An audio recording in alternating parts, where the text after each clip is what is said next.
Hello, Mark Laudi here once again with Simon Littlewood at the RIABU exhibition stand at the SMEICC Singapore 2019. A lot of people have come by our exhibition space today fully acknowledging the problems that they're having with getting their invoices paid on time. We've heard so many stories from so many people in all sorts of industries where this is a problem. Oil and gas being one, and Simon, software is another. And that's actually a very interesting part, because if you are in the software business, then you'll be able to relate to this very well. Simon, we always talk about getting your invoices paid on time. That is 30 days after, let's say, issuing the invoice, or maybe 60 days, whatever it happens to be. But when do you issue the invoice, right? When is the start date to that 30 or 60 day term? And in some industries, that's not so clear cut. Yes, I mean, there are industries, generally industries which involve a combination of service and product, where you need to have a very clearly defined set of criteria which allow you to raise an invoice. Let's say it's a big capital project and you're developing something complicated. It might be a software, it might be an engine, it might be some kind of infrastructure development, and because you can't wait till the end, you define a set of points at which you're allowed to raise your invoice. Milestones.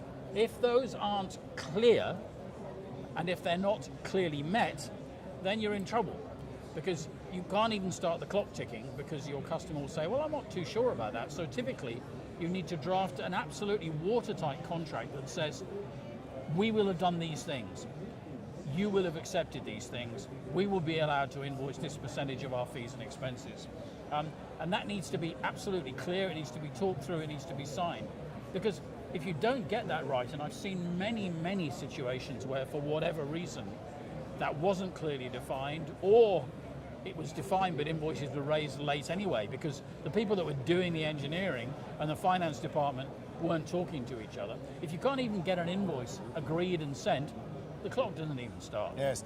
Is it possible to then say, okay, we will meet these certain milestones, these progress milestones, and we will invoice then, or we will latest invoice on such and such a date, irrespective of those milestones are met? Well, it's complicated is the short answer to that, but here's the thing. It's incumbent upon you as the service provider to make sure that the definitions are sufficiently clear that you can actually raise an invoice. If you leave it to the customer, it's in his interests to dot the I's and cross the T's and equivocate, to leave himself wiggle room. And a classic area of wiggle room is where you have customer acceptance. In other words, well, yeah, but you know, you did nearly all of it, but we didn't like that way you did that thing, and you need to go back. And so it's very important that you write it crystal clear. One of the things we do is we help customers or clients draft these things, because it's very important that they be binary, that word again. So the topic is revenue recognition.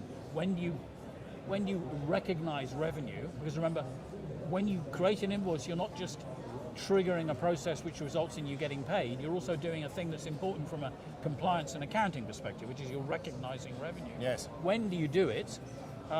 What criteria do you use to do it? How do you ensure that it's absolutely watertight?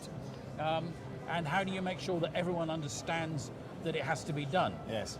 Well, and here's the multi-million-dollar question, Simon. How do you do it?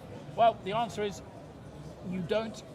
This process needs to be led typically by finance, because if you let it get led by sales or software development or engineering, chances are they won't really care very much about the acceptance criteria. They'll care about the thing that they love doing most, which is writing code, or playing with an engine, or building e-towers, or whatever it happens to be. So it needs to be controlled, it needs to be written in a contract, and it needs to be signed off by both parties. And above all, you must avoid ambiguity. And the biggest area of risk with ambiguity is where you have some kind of notion of customer acceptance.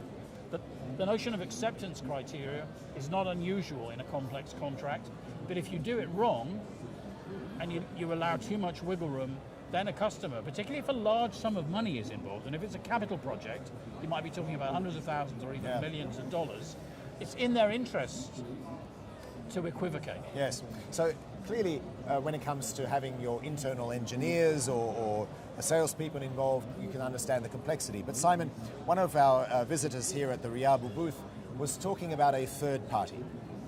He was a software designer, he provides software, but the customer won't pay him for the software until the systems integrator, the third party who the customer has hired, has actually implemented the software. So not only is he dependent on his customer for payment, he's dependent on the systems integrator to actually do their jobs. Yeah. And the customer, very rightfully, will be able to say, well, hey, the systems integrator hasn't actually implemented the software, why should I pay you for it? Well, at the end of the day, it's all a question of what's agreed at the beginning. But I generally, having done this for 30 years, I can tell you, if you're being paid depends on something that somebody else that you can't control is supposed to do, that is an extremely bad basis for any kind of contractual arrangement. So what you want is some kind of arrangement that says that you get billed anyway, that you can bill anyway and get paid anyway, or if it's necessary to tie the two things together, that there's an end date, as you suggested earlier, after which you're entitled to bill irrespective of whether or not somebody else's work has been accepted. Yeah? Yes. Do you think the customers will accept that? It's like a lot of things. We always talk about modality. There are certain conversations you can have way at the beginning.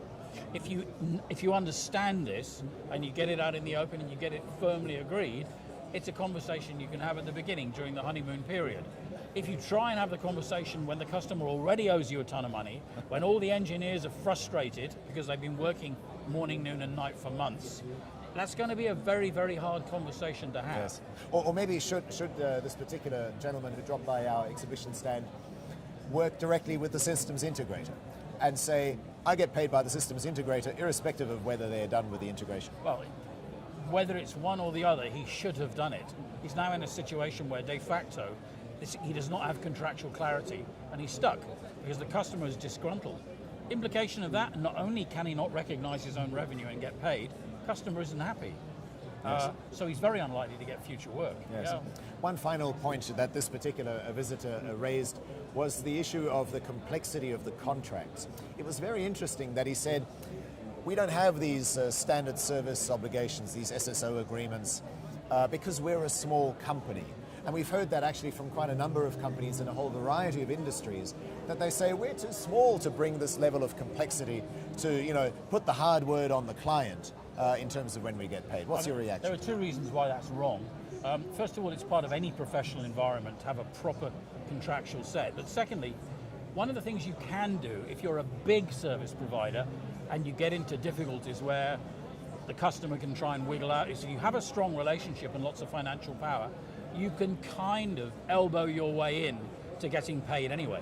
If you're a small company, you can't. If you're a small company, it really does behove you to make it part of your professional environment that you define in the clearest possible terms what you're going to do, what the acceptance criteria are, and when you're going to be paid, and when you're going to invoice and when you're going to be paid, because you can't fall back on your clout or your prior relationship. Yeah? Yes. Thank you for those insights, Simon, and leave us your comments. Maybe you have some experience of this yourself. Share that with us either in the comments box next to this video or on the RIABU website. We'd very much look forward to hearing from you.